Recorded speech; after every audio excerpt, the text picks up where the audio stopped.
En Él somos casa. El Ministerio de Tesoros Cristianos y la Iglesia Local de Ciudad Bolívar, Bogotá, Colombia, se complace en presentar el mensaje de la semana. Esperamos que sea de bendición para todos. Y recuerda, suscríbete, dale like, comenta y comparte. Amén, mis hermanos. Hoy tenemos, como lo decíamos desde la semana pasada, un pasaje glorioso que nos habla acerca de la obra perfecta de nuestro Señor Jesucristo. Hoy vamos a estar viendo, hermanos, el pasaje que nos muestra la muerte de nuestro Señor Jesucristo y algunas de las palabras que Él pronunció allí en la cruz. Si ustedes leen los otros evangelios, ustedes se van a dar cuenta que Marcos, Mateo y Lucas en algunos aspectos profundizan más y nos cuentan algunos asuntos que Juan, él no cuenta en su evangelio. Y pensamos que es porque Juan, al ya existir los otros evangelios y ser bastante conocidos, Juan se centra en mostrar algunas cosas que no hablaron los otros evangelios. Principalmente, él va a resumir en cortas palabras lo que fue el camino hacia la crucifixión, algunas palabras que Jesús dice allí que no habían sido mencionadas en los otros evangelios, y Juan termina este pasaje mostrándonos un poco la respuesta de aquellos testigos a semejante obra. Entonces, como decíamos, hermanos, el domingo pasado, definitivamente necesitamos quitarnos los calzados de nuestros pies porque estamos entrando al lugar santísimo. Aquí vamos a ver lo que comenzamos a anunciar desde el comienzo del Evangelio. Aquí vamos a ver al Cordero de Dios entregando su vida por nosotros. Aquí vamos a ver aquella figura que se cumplía en Cristo, de cómo la serpiente de bronce tenía que ser levantada para que los que la vieran fueran sanados. Aquí vamos a ver el cumplimiento de las profecías, de los tipos, de los símbolos y de las grandes promesas de Dios de salvación para los hombres. Entonces, bueno, vamos a comenzar a mirar lo que sería inicialmente la crucifixión de nuestro Señor Jesucristo, que se narra ahí en los primeros versos que leímos. Y dice así, verso 17, y Él, cargando su cruz, salió al lugar llamado de la calavera, y en hebreo, Gólgota. Entonces, después de Pilato ceder a las intenciones de los judíos, Jesús es condenado.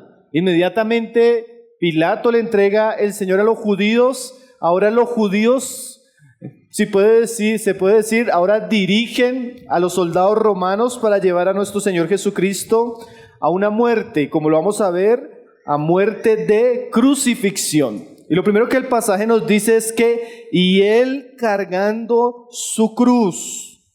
Los romanos acostumbraban, hermanos, que cualquier sentenciado a la crucifixión, como parte del castigo y de la exposición pública, era que el reo tenía que cargar la cruz. Entonces Juan nos dice eso, dice, y Él cargando la cruz.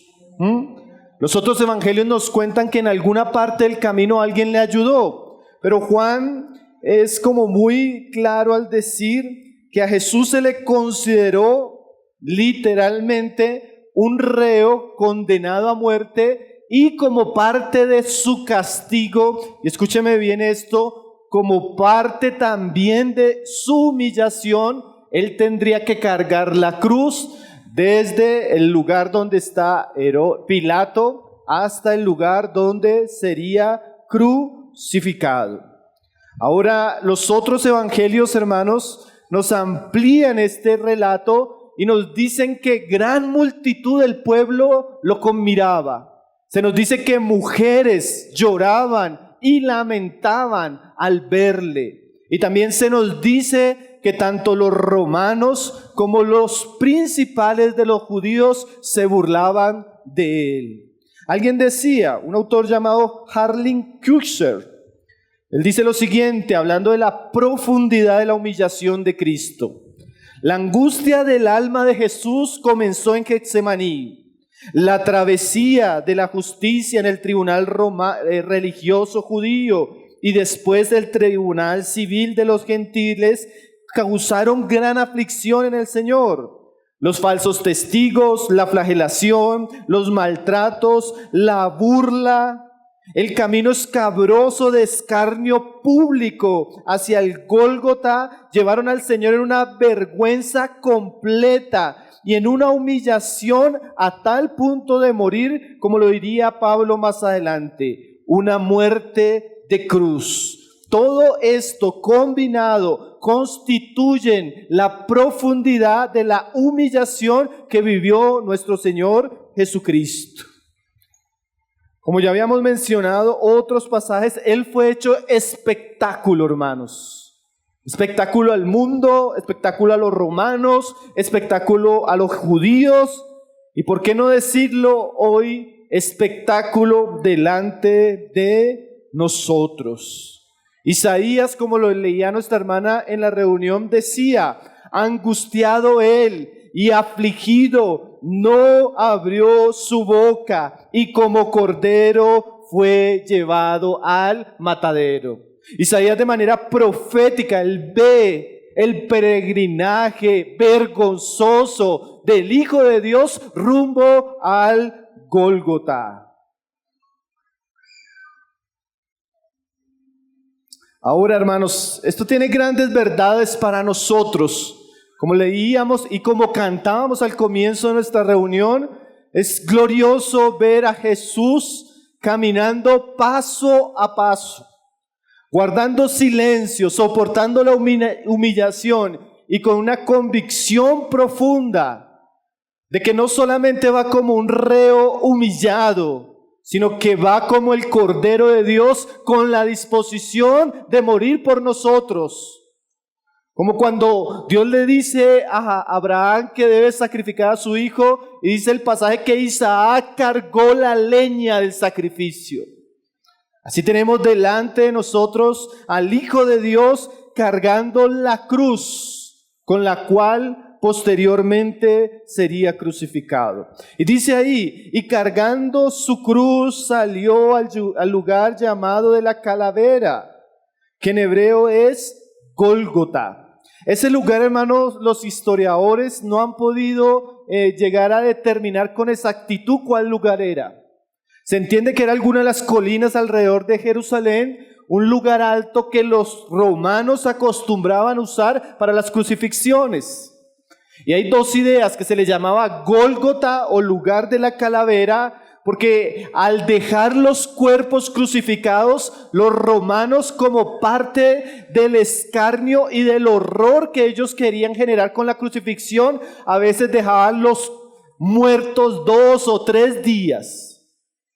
Entonces era un lugar de muerte, un lugar conocido por ser un lugar de sentencia cruel, de sentencia que generaba horror y de donde muchos habían muerto. Dice ahí el verso 18, y allí le crucificaron. Entonces Juan no entra en detalles para explicar lo que era la crucifixión, porque como decíamos al comienzo de nuestro evangelio, Juan escribe para romanos. Será gente que sabía, vivía de manera constante lo que era la ejecución pública a través de la crucifixión. Pero para que nosotros hagamos una idea de lo que vivió nuestro Señor Jesucristo, un historiador decía lo siguiente: la manera más habitual de llevar la crucifixión era la siguiente: se desnudaba el criminal, se le tumbaba en las espaldas, en el piso sobre la cruz, se le clavaba 2 grandes clavos, uno en su mano derecha y uno en su mano izquierda, para asegurarlo a la cruz. A veces pensamos y no se sabe con seguridad si la cruz era una T o más una recta. Pero sí era obvio que se le colocaban 2 grandes clavos, no sobre las manos porque se desprendían, sino sobre esta parte del cuerpo para asegurarlo. También se le clavaban grandes clavos en los pies de la base. Una vez el reo era asegurado al madero, dice que se levantaba la cruz para colocarla en un hueco y ahí ficarla. Ese tipo de sentencia de muerte era lenta, era dolorosa. Los romanos tenían muchas maneras de castigar a los delincuentes. Había todo tipo de pena de muerte. Por ejemplo, a Pablo dice que se le decapitó, que era un tipo de muerte un poco más misericordiosa. ¿Por qué? Porque era una muerte rápida. En cambio, la crucifixión era el peor de los castigos porque se daba para darle una lección, sobre todo a los que no eran parte del imperio por causa de sus revueltas, rebeliones y sus crímenes graves. Entonces, Cicero, que era un estadista y filósofo romano, decía: la crucifixión era el más cruel y el más vergonzoso de los castigos, porque era una exhibición pública, no solo en llevar la cruz, no solo en la manera que era levantado y a veces dejado por varios días, sino que la muerte era muy lenta. Entonces, la muerte consistía en que la persona, para poder respirar, ella tenía que inclinarse hacia arriba, porque en sí la muerte de crucifixión era una muerte por asfixia. Entonces llegaba un momento que por el sol, por el agotamiento, por la flagelación que sufría el reo, llegaba un momento donde él comenzaba a perder la fuerza. Entonces no podía inclinarse para poder respirar, lo que causaba una especie de asfixia, llena de calambres en todo el cuerpo. Lo que hacía una muerte cruel, hermanos, dolorosa. A veces algunos hombres podían durar 2 o 3 días en la cruz. Bueno, dice Juan, resumiendo esas palabras: y allí le crucificaron. Hermanos, como hemos estado estudiando en el Evangelio de Juan, esto cruel, esto que representa el mayor odio, la mayor necedad y el mayor endurecimiento tanto de los judíos como de los gentiles, representado por Poncio Pilato, era la gran obra que Cristo venía a hacer. Él ya había dicho al comienzo de su evangelio: me es necesario que así como la serpiente de bronce fue levantada en el desierto, es necesario que el Hijo del Hombre sea levantado. Era necesario que el Salvador del mundo fuera humillado de tal manera y fuera crucificado de tal manera, porque allí habría de cumplir su gran obra de salvación. Y dice el pasaje: y allí le crucificaron con él a otros 2, uno a cada lado, y Jesús en medio. Sin darse cuenta, hermanos, los romanos iban cumpliendo una agenda profética detallada. Isaías decía que con los pecadores sería contado. Entonces le pusieron un malhechor a la derecha y un malhechor a la izquierda para cumplir también esa y otras de las profecías que vamos a ver en la Escritura. Ahora, los otros evangelios nos dicen que uno de esos malhechores se convirtió y el otro se endureció y se burlaba de nuestro Señor Jesucristo. Usted puede pensar la gracia de Dios, que Dios permitió que estos 2 malhechores fueran crucificados con el Señor, y uno de ellos, de manera misteriosa, el Espíritu de Dios le abrió los ojos y se dio cuenta que Él era el Rey y Salvador de Israel y que Él habría de volver. Y en esa cruz el malhechor le pide y le suplica que se acuerde de Él. Entonces, como decíamos, el pasaje describe 2 cosas importantes. Uno, el cumplimiento de que Jesús sería crucificado con pecadores, y otro, el primer fruto del reino de los cielos, el primer salvo, el primero en llegar al paraíso, el primero en disfrutar las bendiciones de la gracia. Y un comentarista decía: siempre, así como vemos a Cristo crucificado, siempre vamos a encontrar 2 tipos de malhechores. El de la derecha, dice él, el que se arrepintió. El de la izquierda, el que se endureció y escarneció al Señor, aún en su propio lecho de muerte. Y dice este comentarista, asimismo será en la gloria. Aquellos de la derecha serán aquellos que creyeron, confiaron en aquel crucificado, a los cuales el Señor les dirá, venid benditos de mi Padre, al lugar que Dios os ha preparado. Pero también están los de la izquierda, a los cuales el Señor les llama cabras en el Evangelio de Mateo, y que dice que son apartados para la perdición eterna. Ahora deberíamos pensar, si nosotros estuviéramos en la cruz con nuestro Señor, ¿seríamos aquel ladrón, burlón, escarnecedor, endurecido? ¿O seríamos aquel que reconoce que Él es digno de esa muerte, pero suplica al Rey que se acuerde de Él y tenga compasión de Él? Eso también representa a los dos hombres, los dos tipos de hombres que al contemplar la cruz, algunos se endurecen, escarnecen, menosprecian, pero otros se llenan de fe en aquel que está siendo crucificado. Dice el verso 19, hermanos, que escribió también Pilato un título que puso sobre la cruz, el cual decía, Jesús Nazareno, Rey de los Judíos. Entonces, generalmente el gobernador o el que daba la sentencia de muerte para el reo, él acostumbraba a escribir la causa de la muerte. Este murió porque era un ladrón, este murió porque era un asesino, este murió por lo que se haya sentenciado. Y había un soldado romano que mientras caminaban hacia el lugar de la crucifixión, el soldado llevaba la placa para que la gente viera por qué estaba muriendo. Y generalmente cuando se le crucificaba, esa placa se ponía en la parte de arriba de la cruz para que los que observaran la muerte supieran por qué él estaba muriendo. Era como el decreto sobre aquel que estaba muriendo. Y dice en el verso 20, y el decreto que puso Pilato, obviamente para escarnecer a los judíos, era Jesús Nazareno, Rey de los Judíos. Y muchos de los judíos leyeron este título, porque el lugar donde Jesús fue crucificado estaba cerca de la ciudad, y el título estaba escrito en hebreo, en griego y en latín. Dios dirigió, podríamos decir, la locura y la burla de Pilato para que ese título fuera claro a todo el mundo. En hebreo para que fuera claro a los judíos religiosos. En latín para que fuera claro a los romanos, y era el idioma del imperio.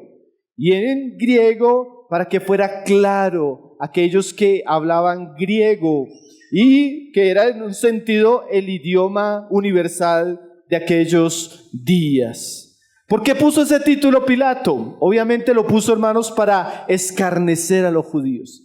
Era como si les estuviera diciendo, lo estamos crucificando porque ustedes lo culparon de ser el rey de los judíos. Entonces dice el verso 21 que los principales sacerdotes le dijeron, no escribas, rey de los judíos, sino que él dijo, soy rey de los judíos. Sí, ellos querían cambiar la frase de Pilato, pero obviamente, como lo vimos la semana anterior, Pilato se vio presionado por estos hombres y cedió a estos hombres, pero Pilato aborrecía a estos hombres. Y de alguna manera irónica, Pilato le responde, lo que he escrito, he escrito. Él no se negó ni quiso cambiar como una manera de mantener su posición de escarnio hacia los judíos. Ahora, hermanos, es interesante cómo ver la providencia de Dios aún en esos detalles de la cruz. La Biblia no solo nos describe que Cristo fue culpado, condenado y llevado a la cruz, sino que hay muchos detalles que providencialmente Dios permitió como un cumplimiento de su palabra, pero también como un mensaje para todos los hombres. ¿Quién que no venga de un trasfondo cristiano o católico sabe que en la crucifixión había un gran letrero que decía el Rey de los Judíos, Jesús Nazareno. Y es un mensaje de Dios a través de la locura de Pilato para todos nosotros. Como alguien decía ahorita en el comienzo de la reunión, eso era como una profecía. Porque realmente aquel rey humillado, menospreciado, era aquel que Dios había determinado que sería el Rey de Reyes y Señor de Señores. Él era el hijo de David, el hijo de Abraham. Él era el Rey prometido de Israel, el Mesías. Entonces lo que Pilato dice burlonamente y lo que los judíos rechazan de todo corazón es lo que Cristo en verdad era. Y Dios dejó que eso quedara ahí en la cruz. Pablo diría más adelante, aquel que se humilló hasta lo sumo, Dios lo habría de exaltar. Y Apocalipsis nos dice que Él es el testigo fiel, el soberano de los reyes de la tierra. Entonces, hermanos, Jesús cuando nació, Dios le dijo por el ángel a la María que ese que vendría de su vientre sería el heredero del trono de David. Jesús cuando entró a Jerusalén, los israelitas cantaron, bendito el que viene en el nombre del Señor, el Rey de Israel. Y Poncio Pilato, sin saberlo, le colocó ese gran título en la cruz para que recordáramos que la muerte no era su fin, sino era la plataforma que Dios usaría para exaltarle. Y ahora nosotros le consideramos el Rey de Reyes y Señor de Señores, el Rey de nuestra vida. Hermano, y eso es tan importante que Pablo dice que todo aquel que crea que Dios le levantó de los muertos y todo el que le confiese como Señor es salvo. Entonces la gran pregunta, ¿es Jesús el Rey de Israel tu Señor? ¿Tu Salvador? ¿Has doblegado tu vida y has confesado que Él es el Señor absoluto y completo de todo lo que eres?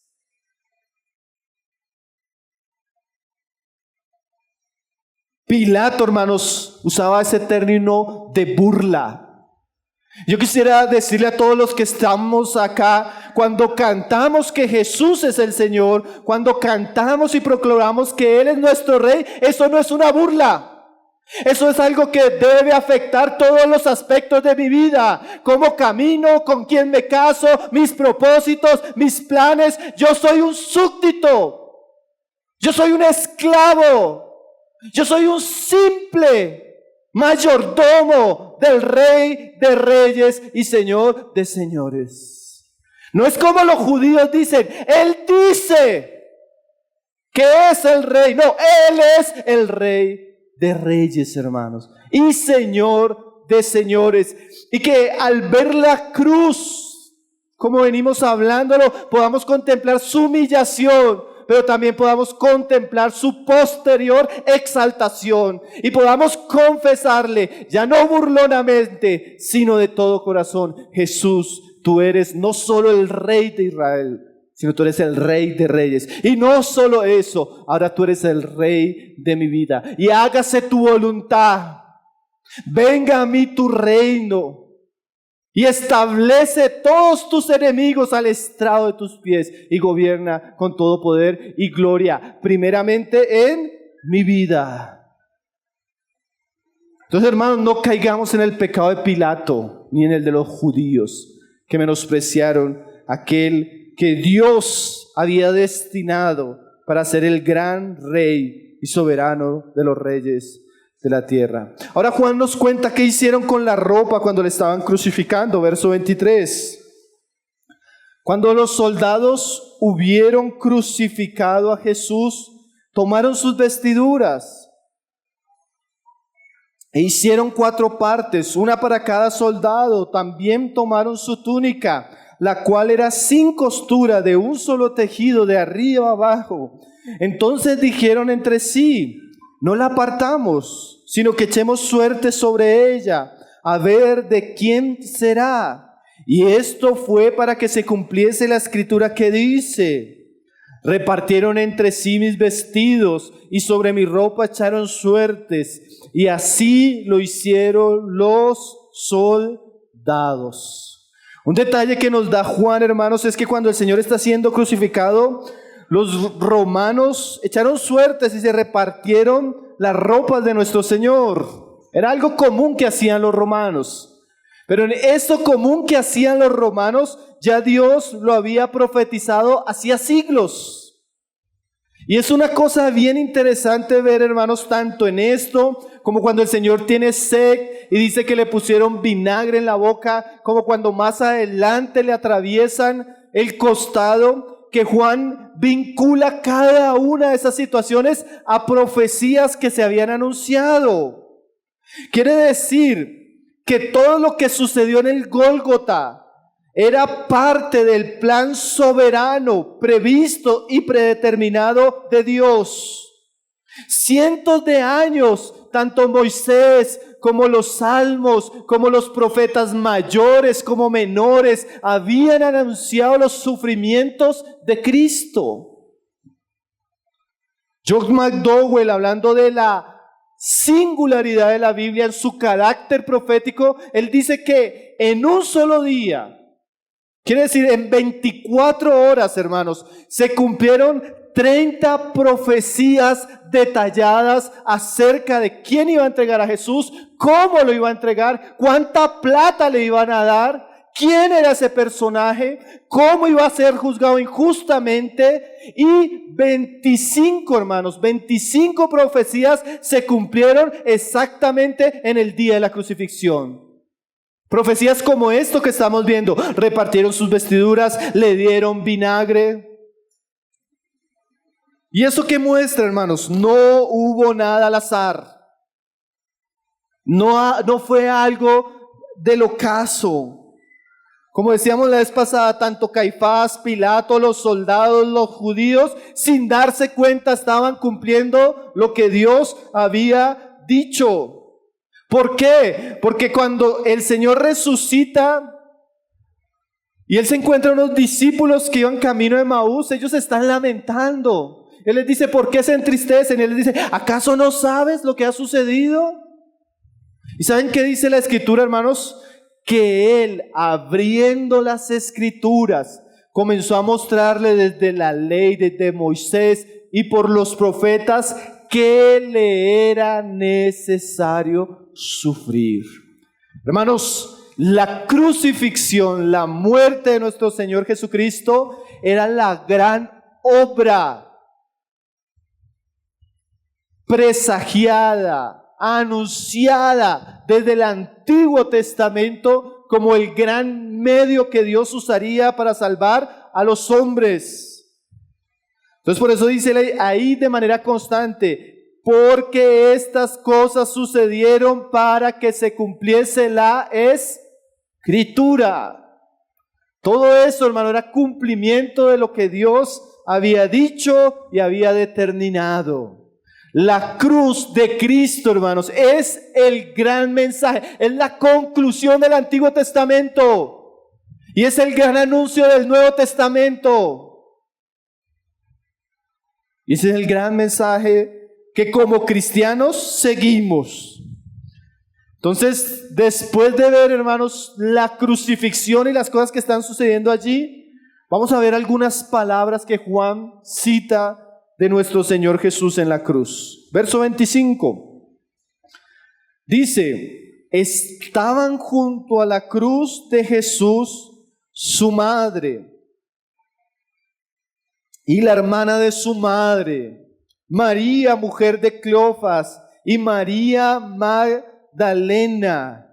Cuando vio Jesús a su madre y a su discípulo, a quien él amaba, que estaba presente, dijo a su madre: mujer, he aquí tu hijo. Después dijo al discípulo: he aquí tu madre. Y desde aquella hora el discípulo la recibió en su casa. Entonces vamos a escuchar unas palabras que Jesús habla especialmente a María y a Juan, hermanos. Los otros evangelios nos hablan de otras palabras que el Señor habló en la crucifixión.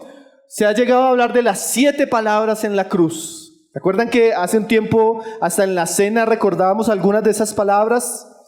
Pero Juan, de manera interesante, él recuerda y registra unas palabras a María y a él.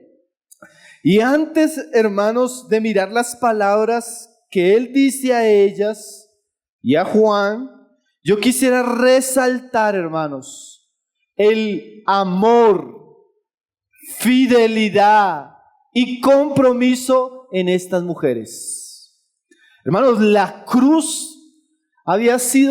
crucifixión era algo horroroso, cruel, despiadado, llevado a cabo por soldados que eran asesinos, hermanos, de un imperio que era cruelísimo.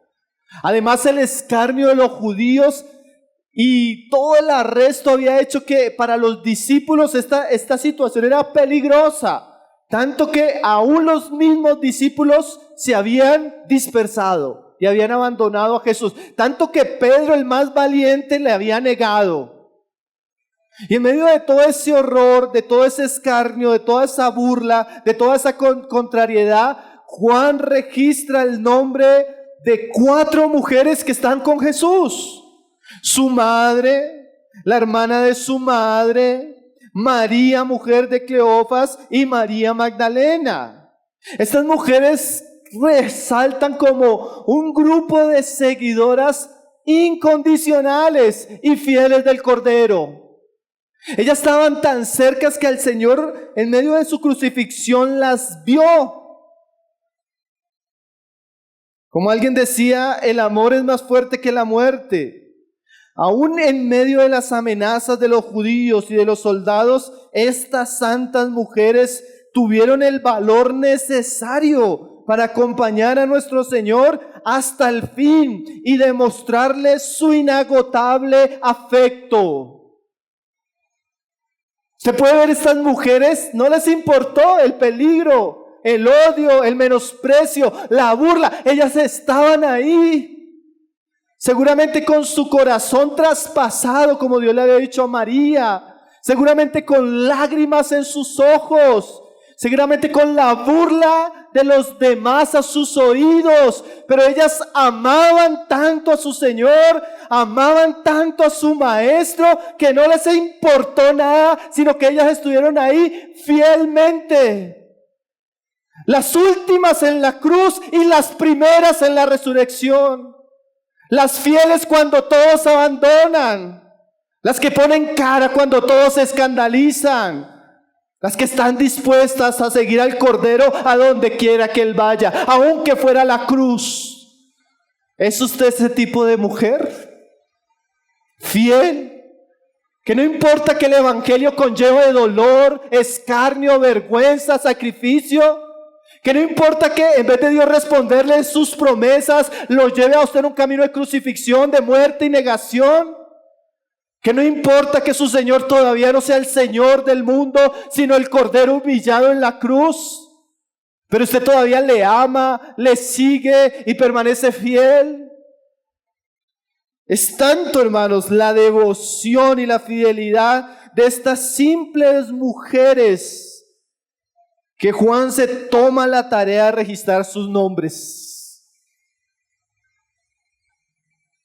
Ellas estaban cuando otros no estaban. Ellas amaban cuando otros no amaban. Ellas seguían a su Señor, obviamente, fruto de un amor como el de María de madre, pero también fruto del amor de que muchas habían sido liberadas de demonios, muchas habían sido rescatadas de vidas de esclavitud. Bueno, si no debería ser, es una lección para nosotros como discípulos de Jesús. Cuando el asunto se pone feo, hostil, difícil, en vez de huir, en vez de correr, ¿no deberíamos inclinarnos ante la cruz del Cordero? ¿No deberíamos tomar fuerza, ser fieles, ser leales al Evangelio y a la palabra de Cristo que hemos recibido? El amor de Él no nos debería constreñir a desear estar ahí donde otros no están. En la reunión de oración donde otros no están, ahí estar de primeras como aquellas mujeres. En el lugar de servicio, de consagración, de entrega, aunque otros no están, a estar ahí fielmente. donde otros se escandalizan en los problemas y en las dificultades, yo estar ahí como una mujer representativa, en el sentido de la fidelidad, el compromiso, el amor. ¿Será que cuando vienen los días difíciles, así como sucedió, Jesús vio, dice ahí, vio a su madre? ¿Será que en el día difícil Él nos puede ver ahí? ¿O abandonamos la toalla? ¿O salimos corriendo? ¿O nos escandalizamos? ¿Qué tipo de cristiano es usted? ¿El que sigue la cruz? ¿El que ama al que está en la cruz? Bueno, estas mujeres son un ejemplo, y no solo ellas. Mire la frase que dice el verso 26. Y al discípulo a quien Él amaba, que estaba presente. Si usted sigue detenidamente, hermanos, Juan, el evangelista, el que escribe este evangelio, el que es testigo de estos actos, él siguió en todos los pasos, tanto el juicio de los judíos, el juicio de Pilato, el camino de la cruz y la crucifixión a su Señor. Él estaba presente. Él dice más adelante, el que vio da testimonio. Él dice más adelante en una de sus cartas, al que hemos oído, al que hemos visto, al que hemos palpado. Juan, en su amor a Jesús, le siguió, le acompañó, caminó con Él hasta la cruz. Bueno, Juan es un ejemplo extraordinario. ¿Saben qué? Algunos historiadores dicen que Juan no pasaba de los 20 años, hermanos. Algunos llegan a pensar que Juan tendría de 15 a 16 años cuando conoció al Señor. Y él, siendo muy joven, ¿se acuerdan? Escucha a Juan el Bautista que dice, este es el Cordero de Dios. Y él junto a Andrés van ante el Señor y dice, Señor, ¿dónde moras? Y él pasa una noche con Jesús, pero todo lo que escuchó, todo lo que vio, lo llevó a la convicción de que Jesús era el Cristo. Y de ahí en adelante nunca se apartó de Él. En su ministerio, en su predicación, en los milagros, en la persecución, en la crucifixión. Y después él llega a escribir el Evangelio en su vejez, 60 años después. Bueno, Juan es un ejemplo glorioso de amor, de compromiso, de fe. Yo miro la vida de Juan y pienso que la gracia que le sostuvo, que le acercó, que le ayudó a amar a Jesús, a perseverar en Él, a sufrir por la causa del Evangelio, es una gracia que también nos puede sostener a nosotros. Estos hombres, hermanos, son ejemplos dignos de imitar, dignos de seguir. Es más, en un cristianismo tan superficial, donde los cristianos no están dispuestos a sufrir, a pagar el precio, donde los jóvenes desperdician su vida, Juan se levanta como un luminar para nosotros. Podemos estar ahí cerca de la cruz y seguir al Cordero y oír al Cordero aún hablando en medio de la cruz. ¿No desearía usted y no debería desear yo ser como estos discípulos? Ahora mire las palabras que Jesús le dijo a estos hombres y a estas mujeres. A este hombre, porque mire, un solo hombre. Cuando vio Jesús a su madre y a sus discípulos, a quien Él amaba, que estaba presente, dijo a su madre, mujer, he aquí tu hijo. Y después dijo al discípulo, he aquí tu madre. Y desde aquella hora el discípulo la recibió en su casa. Hermano, esto me parece, son de esos pasajes, hermanos, que en la historia han dado mucha discusión. Por un lado, el catolicismo romano cogió este pasaje y lo torció, mostrando que María sería la Santa Madre de la Iglesia, lo cual no tiene nada que ver con el mensaje del Nuevo Testamento, ¿no? Una mujer que necesitaba el cuidado de otros, ¿cómo podría ser nuestra intercesora? ¿Cómo podría ser nuestra corredentora? Es una herejía, fruto del apartamiento de las Escrituras por medio de esta secta religiosa. Pero hermanos, hay unas verdades acá bien interesantes a considerar. Pero que el Señor le dice a esta mujer: María, mujer, he aquí tu hijo. Y después le dice al discípulo: he aquí tu madre. En pocas palabras, hermanos, aún Jesús, en su crucifixión, Él estaba pensando en su madre. Él estaba pensando en la aflicción. Ya Lucas nos decía que eso iba a traspasar el corazón de ella. Él estaba pensando en la soledad. Él estaba pensando en que ella era una mujer desprotegida, viuda, y tal vez sus hermanos no iban a cuidar de ella correctamente. Entonces le encarga a su discípulo amado que cuide de ella. Eso nos muestra, hermanos, que a pesar de lo que Jesús estaba viviendo, hermanos, recuerde que Jesús prácticamente es una masa ensangrentada, su rostro hinchado, su sangre cayendo. Él ha sido clavado en la cruz, Él es un espectáculo horroroso. Está sufriendo calambres, posiblemente ya lleva 2 o 3 horas en el madero. Y Él ve a su madre, ve las necesidades y las circunstancias de su madre y se la encomienda a su discípulo amado. Lo que a mí personalmente me da 2 grandes enseñanzas, hermanos, y quiero compartirlas con ustedes. Primero, aún en la cruz, llevando a cabo el acto más santo, más solemne, Jesús no se despreocupó de sus seres queridos, en ese caso, su madre.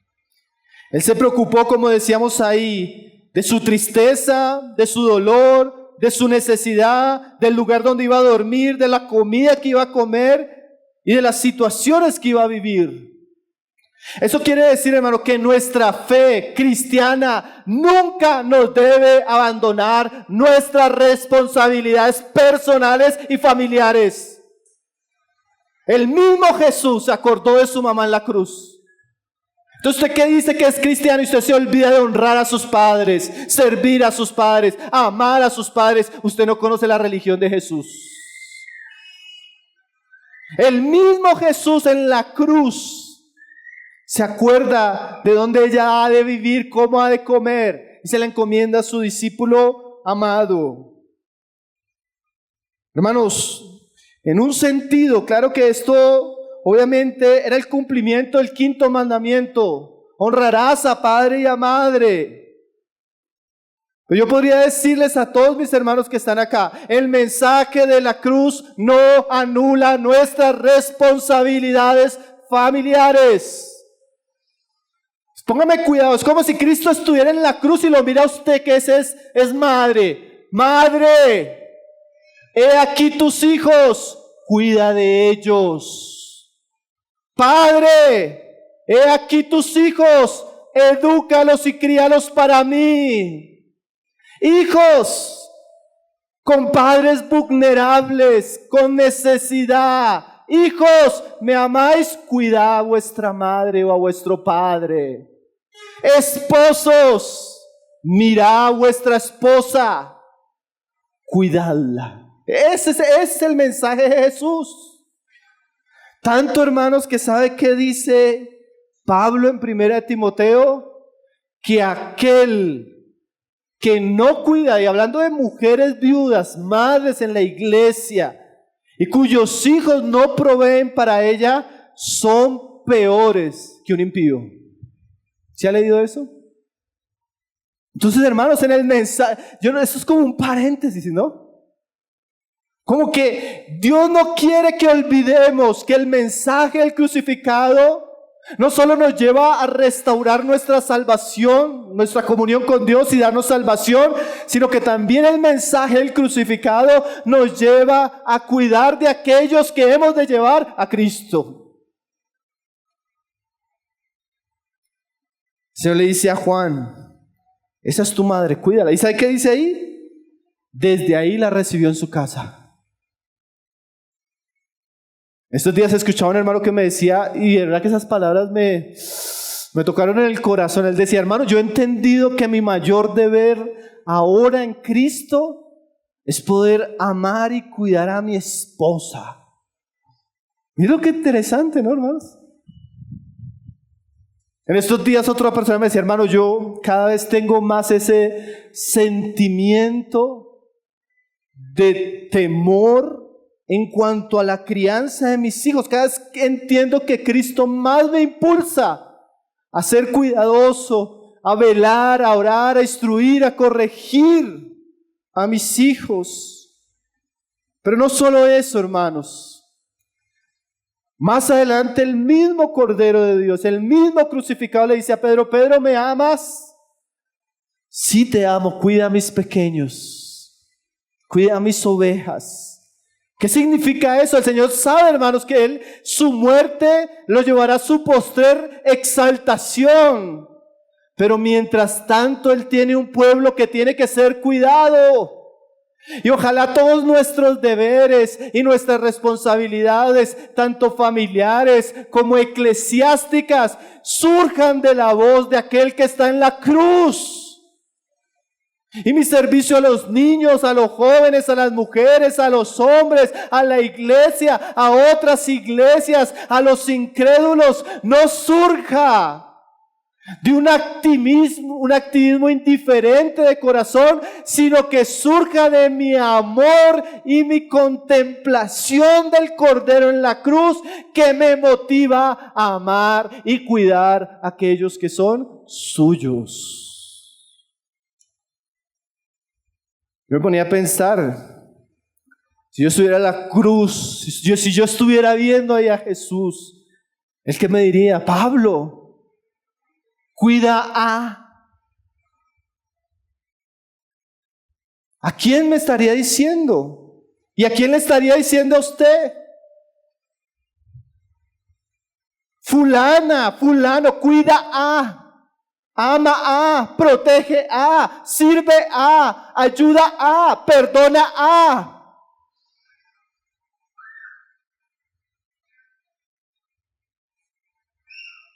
Él conocía el corazón de Juan, hermano. Él sabía que Juan le iba a recibir por amor a él, porque era el discípulo a quien Jesús amaba. Hermanos, y también me lleva a otra gran verdad este pasaje. Es interesante, hermanos, que en medio de la crucifixión, Jesús está pensando en dónde debe vivir María. ¿Cómo debe comer María? ¿Quién va a cuidar a María? Hermano, esta mujer va a entrar en un luto. ¿Usted sabe qué es que se le muera un hijo? Y de esa manera, ¿y el hijo? ¿Qué era? ¿Y eso qué trae para nosotros de enseñanza, hermanos? Jesús, obviamente Él fue a la cruz para salvarnos, para morir por nosotros. Pero este mismo Jesús se preocupa qué comemos, dónde vivimos, las obligaciones que tenemos, las necesidades que tenemos. Se preocupa en lo eterno, pero también se preocupa en lo de día al día. Se preocupa en nuestras deudas, se preocupa en nuestras obligaciones, se preocupa en aquellas cosas que en nuestro corazón generan angustia, ansiedad, temor, y cuida de ellas. ¿No? Él estaba preocupado dónde iba a vivir María, quién iba a cuidar de María. Y Él usa a su discípulo amado. Así como usted cree que es su trabajo, usted cree que es su familia. Pero no, hermanos, en este mundo tenemos familias cuyos padres son unos desgraciados y no les importa ni la salud espiritual, ni moral, ni física de sus hijos. Así que si usted tiene padres que se preocupan por usted, esa es la gracia de Dios en el corazón de ellos. Si usted tiene un esposo que trabaja y suple, eso es la gracia de Cristo en él, aún en el trabajo, la profesión que él tiene. Si usted tiene comida en la mesa, ropa de vestir, si usted tiene un lugar de vivir, eso es una gracia del cuidado, del amor de Jesús por usted y por mí. Hay gente que no tiene eso. Hay gente que debe hasta el alma, hermanos. ¿Sí sabía eso? Usted tiene que comer, tiene que vestir, usted puede trabajar. Es gracia de Dios, es amor, es protección. A veces como es tan natural y es tanta gracia diariamente, se nos olvidamos que es gracia.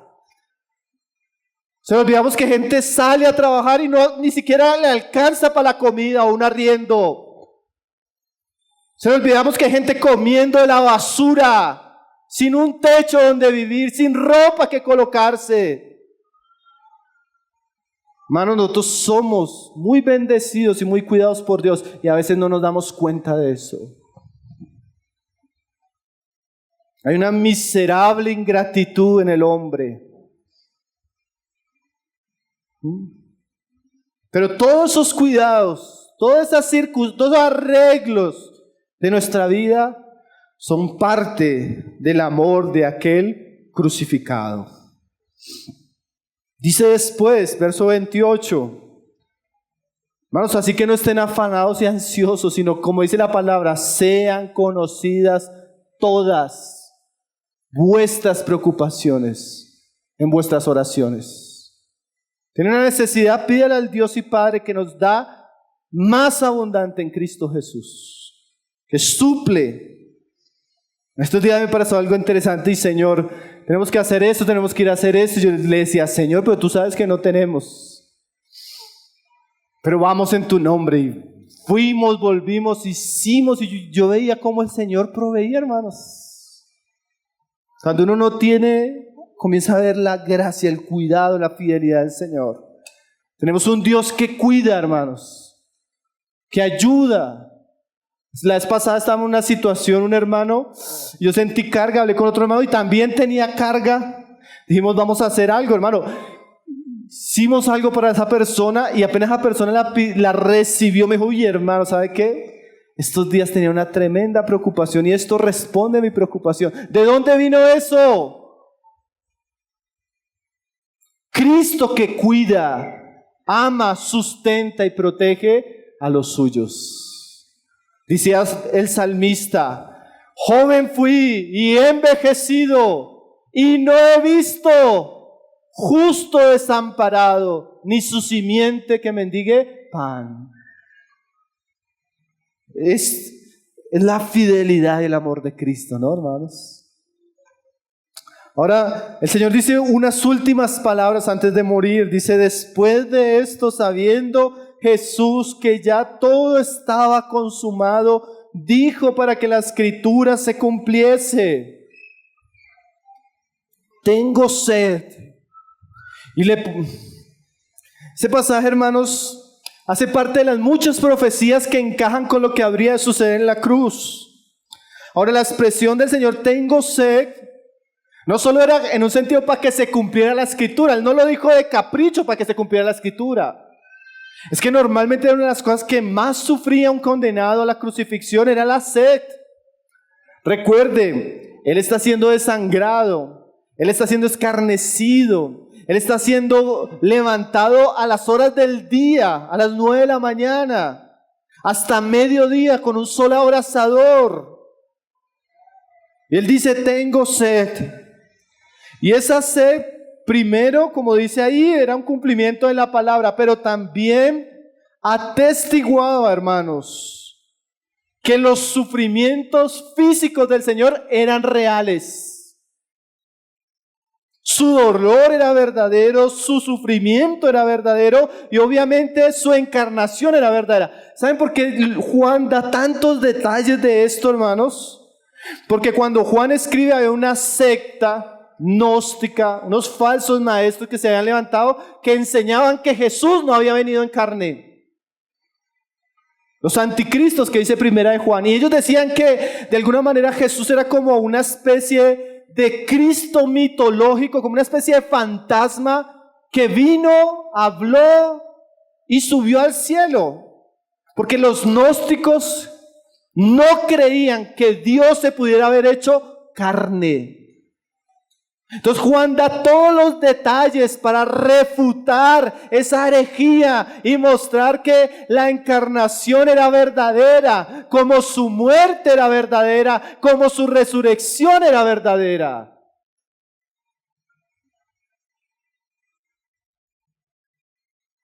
Dice ahí en el verso 30, verso 29, y estaba allí una vasija llena de vinagre. Entonces ellos empaparon en vinagre una esponja y poniéndola en un hisopo se le acercaron a la boca.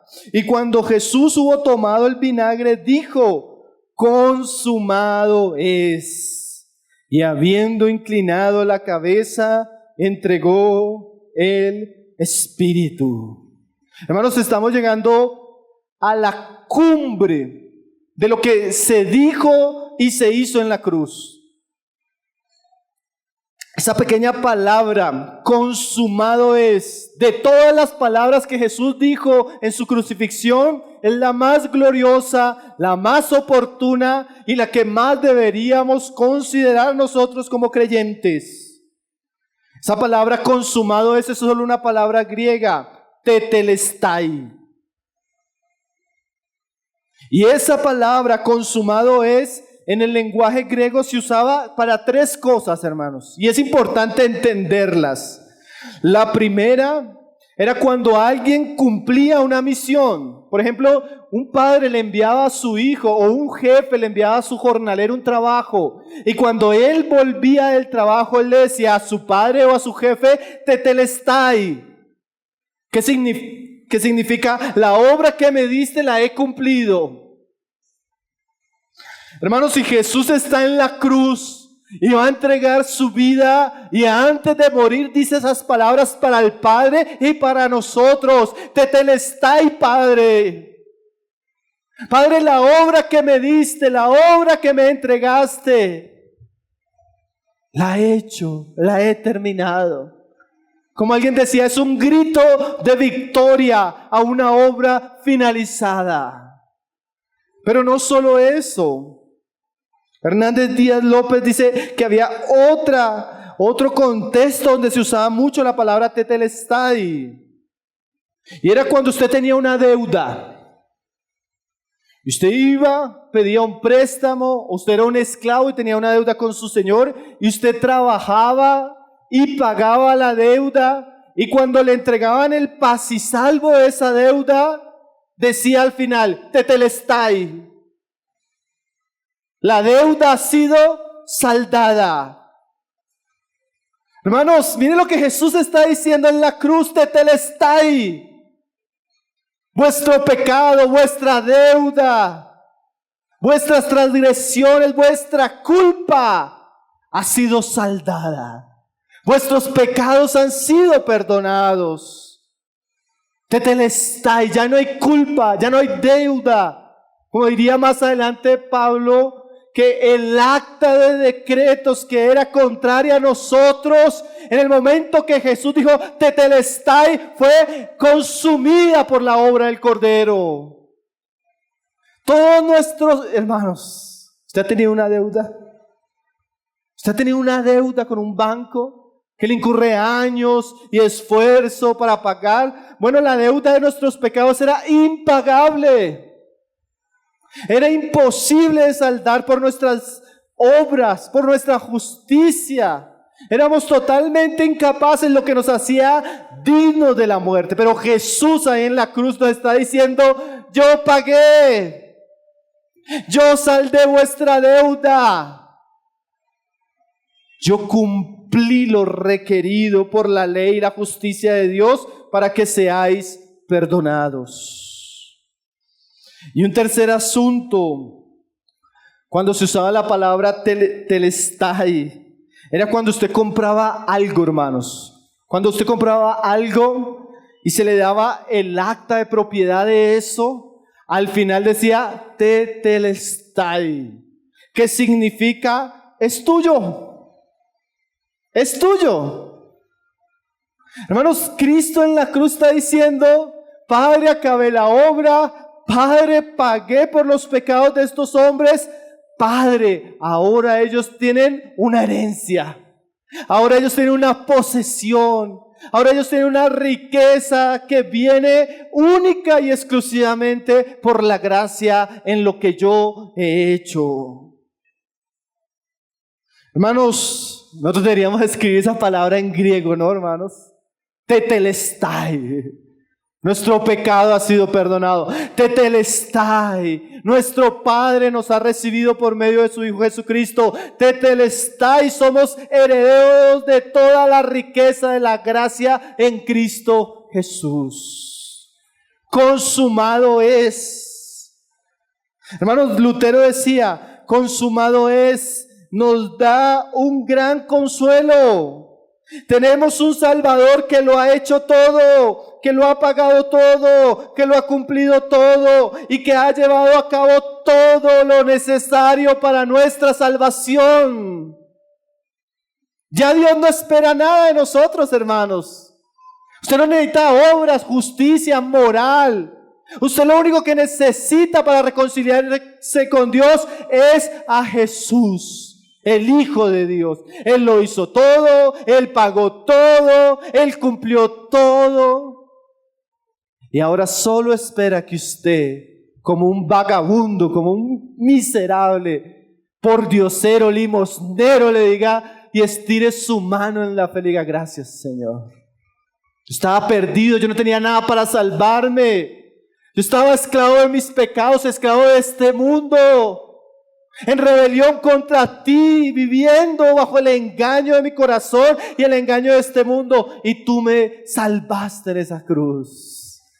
Ahora, hermanos, por eso la fe y la salvación es por gracia, y lo único que se espera de los hombres redimidos es que reciban, que acepten la gran obra que Cristo hizo. Y dice ahí, y habiendo dicho consumado es, y habiendo inclinado la cabeza, entregó el Espíritu.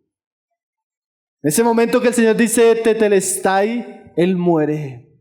Él entrega su Espíritu. Él entiende que todo lo que tenía que hacer ya lo hizo, ya lo cumplió. Ahora puede morir vicariamente delante de Dios por nosotros.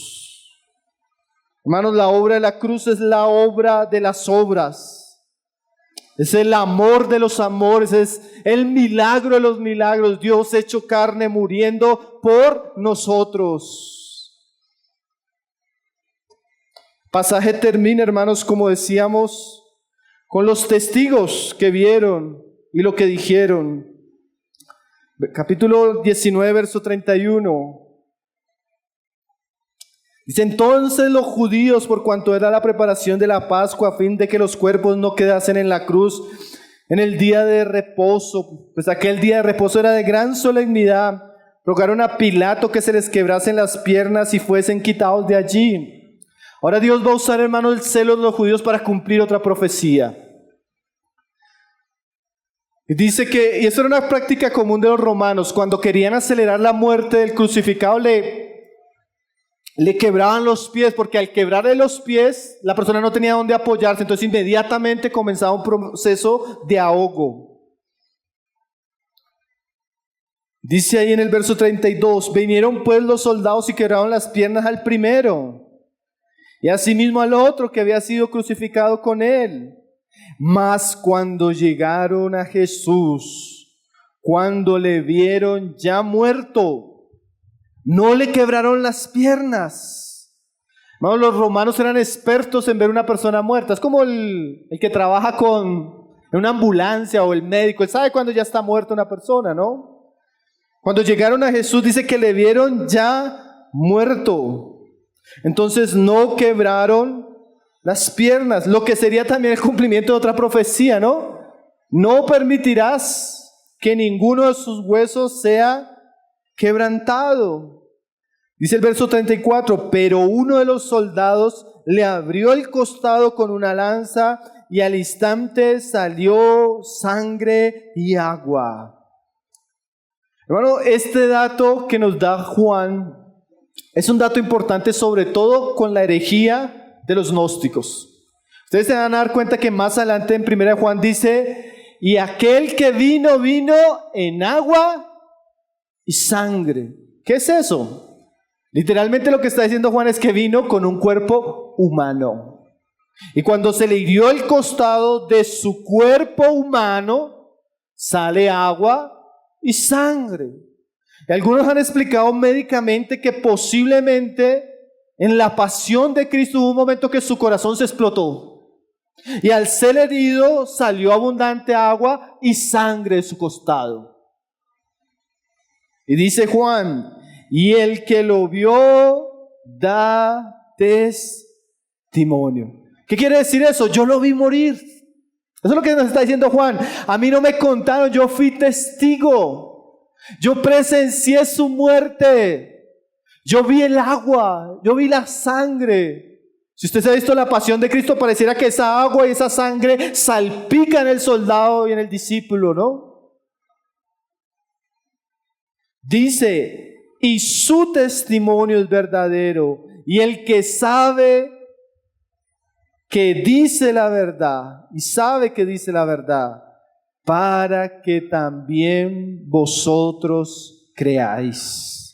Hermanos, el Evangelio de Juan nos da un relato histórico, sobrio y real de la muerte de Jesús. No es una fábula, no es una leyenda, no es algo que se inventaron los apóstoles. Ellos le vieron morir. Ellos le vieron, le oyeron, le acompañaron. Y ellos entendieron que todo lo que Jesús había anunciado se cumplía en esa muerte. Por eso, como leía Camilito en la cena, hermanos, este es el evangelio que hemos recibido, que Cristo murió conforme a las Escrituras. Hermanos, es el evangelio que salva, es el evangelio que reconcilia a los hombres con Dios, y ese es el evangelio que debe conocer y mirar la iglesia. Y termina Juan citando una última profecía, hermanos. Verso 37, 36 y 37. Porque estas cosas sucedieron para que se cumpliese la escritura. No será quebrado hueso suyo. Y también dice otra escritura: mirarán al que traspasaron. O sea, el Señor permitió que el soldado lo traspasara con una lanza para que se cumpliese otra escritura. ¿Y saben cuál es esa escritura? Zacarías 12:10, hermanos. Zacarías, que es el último de los profetas del Antiguo Testamento, él decía que Dios diría así: miradme a mí, miradme aquel que traspasaron. Y con esa frase, hermanos, vamos a terminar nuestra enseñanza. La escritura decía que aquel que iba a ser levantado, que aquel que iba a ser crucificado, aquel sería traspasado. Pero mira esa frase que dice ahí: mirarán. Y esa referencia no solo hace, ese pasaje no es solo una referencia a los soldados, no solo es una referencia a los testigos oculares de ese evento. Más adelante vamos a darnos cuenta que ese mirarán conlleva implícito todo el conocimiento, toda la aceptación, todo el recibimiento del evangelio de Cristo, el crucificado o el traspasado. Y yo quisiera hacer unas preguntas para hacernos reflexionar en esta frase e ir terminando. ¿A quién debemos mirar para ser salvos? ¿A nosotros mismos? ¿A nuestras obras? ¿A nuestra moralidad? ¿A quién debemos mirar para ser salvos? ¿A la iglesia? ¿A los apóstoles? ¿A María? ¿A los santos? ¿A las velas? ¿A las misas? ¿A los sacramentos? ¿A quién debemos mirar para ser salvos? ¿Cómo Dios puede aceptarnos siendo pecadores? ¿Cómo Dios puede reconciliarnos y hacernos hijos suyos? ¿Cómo Dios puede prometernos su Espíritu Santo?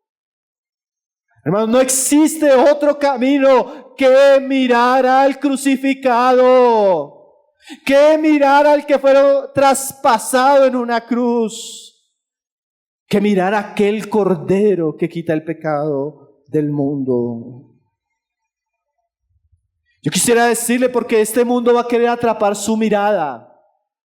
Usted que no conoce el Evangelio, usted sin darse cuenta, usted mira, usted contempla, usted sigue otro mensaje. El mundo va a querer atrapar sus ojos, su corazón, su alma. Pero hoy usted ha tenido la oportunidad de leer, oír y ver cómo un día en la historia de la humanidad Dios levantó al Hijo de Él, al Cordero, en una cruz, para que por medio de esa obra en la cruz usted pudiera reconciliarse con Dios. Usted pudiera salvarse de la condenación. Usted pudiera huir de este mundo en tinieblas y encontrar la luz verdadera en aquel que es Jesús, el Hijo de Dios, el Cristo. Hermanos, mirar no implica un esfuerzo, no implica una obra. Implica contemplar algo que está puesto delante de nosotros. Y hoy Dios ha puesto por su bendita gracia el mensaje de la cruz para que miremos a aquel que nos amó, aquel que se entregó, aquel que sufrió semejante contradicción para podernos salvar a nosotros. Ya Isaías lo había dicho: miradme a mí y sed salvos. Usted que quiere su salvación, no es que yo no puedo, es que yo he intentado. No se trata de que usted intente, se trata de que usted mire al Cordero y mire que la gracia y el amor de Él es mayor que sus pecados. Es que en la iglesia me han defraudado. No se trata de la iglesia. Es que mi familia, no se trata de su familia, se trata de lo que Jesús hizo por usted. Y si usted escupe y pisotea la sangre del Cordero, se va a encontrar a Dios como fuego consumidor. No era un lugar que usted escape de la ira de Dios. No va a haber ninguna obra que lo justifique delante de aquel que es santo, santo y santo. Algún día usted se va a encontrar con la muerte, y si usted no tiene sellado su corazón con el Espíritu Santo, le espera la gran condenación de los pecadores. Así haya sido bueno, así haya sido buen hijo, buen padre, buen trabajador. Esos son trapos de inmundicia en comparación a la obra de la cruz.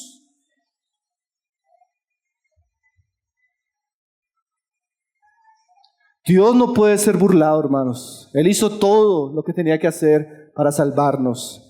Y es el mayor acto de arrogancia. Peor que usted asesine, peor que usted viole. El mayor pecado que pueden cometer los hombres es escuchar el Evangelio de Jesús y darle la espalda. Usted que creció en la iglesia, lleva años escuchando el Evangelio, usted va a ser responsable ante Dios por ese Evangelio. Usted que abre su Biblia, Dios le va a pedir cuentas por qué hizo con el Hijo de Dios. Pero no solo eso, hermanos. La Biblia dice de manera constante: los que me miraron a mí fueron alumbrados. Cuando usted esté afligido, cuando usted esté en tristeza, cuando usted esté pasando dolores, cuando usted esté pasando aflicción, voltee a mirar al Cordero. Voltea a contemplar a aquel que estuvo dispuesto a morir, aquel que cargó la cruz. Y eso le va a ayudar también a cargar su cruz cada día, a negarse, a enfrentar la adversidad, a enfrentar las dificultades de esta vida, tomando fuerza, gracia de aquel que prometió que de nuestro interior correrían ríos de agua viva. Él es la roca que fue herida para que nosotros diariamente pudiéramos beber el agua de vida. Él, el crucificado, el partido, es el pan que descendió del cielo para que comamos y vivamos por Él. También dice Pablo que cuando le vemos a Él así, a cara descubierta, somos transformados. Hermanos, miremos la cruz. Aprendamos de la humildad de Cristo, de la obediencia de Cristo, de la disposición de Cristo a sufrir por nosotros y seamos transformados a su imagen. Mirad esa profecía, hermanos. Mirarán. Mire al traspasado. Si usted es como Pedro, miren hermanos, es interesante. Pedro negó, se fue, pecó. Y no podría decir, ya Dios lo desechó, pero a los días Jesús resucita y le manda a decir a las mujeres, decirle a mis hermanos y a Pedro. Quiere decir que esa obra de la cruz también era para el Pedro necio, rebelde, que se había ido, que había maldecido, que había pecado. Si usted es como Pedro, quisiera decirle hoy, si usted está alejado, quisiera decirle hoy, mire al que traspasaron y vuelva a él. Y va a encontrar perdón, restauración y una nueva vida. Mirarán, hermanos, por toda la tierra el evangelio de Jesús está siendo predicado. Y miles de hombres y mujeres están mirando al Cordero y disfrutando las bendiciones del amor de Dios en Él.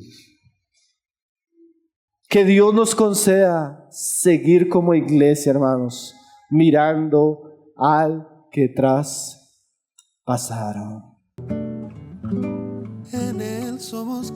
El Ministerio de Tesoros Cristianos y la Iglesia Local de Ciudad Bolívar, Bogotá, Colombia, se complace en presentar el mensaje de la semana. Esperamos que sea de bendición para todos. Y recuerda, suscríbete, dale like, comenta y comparte.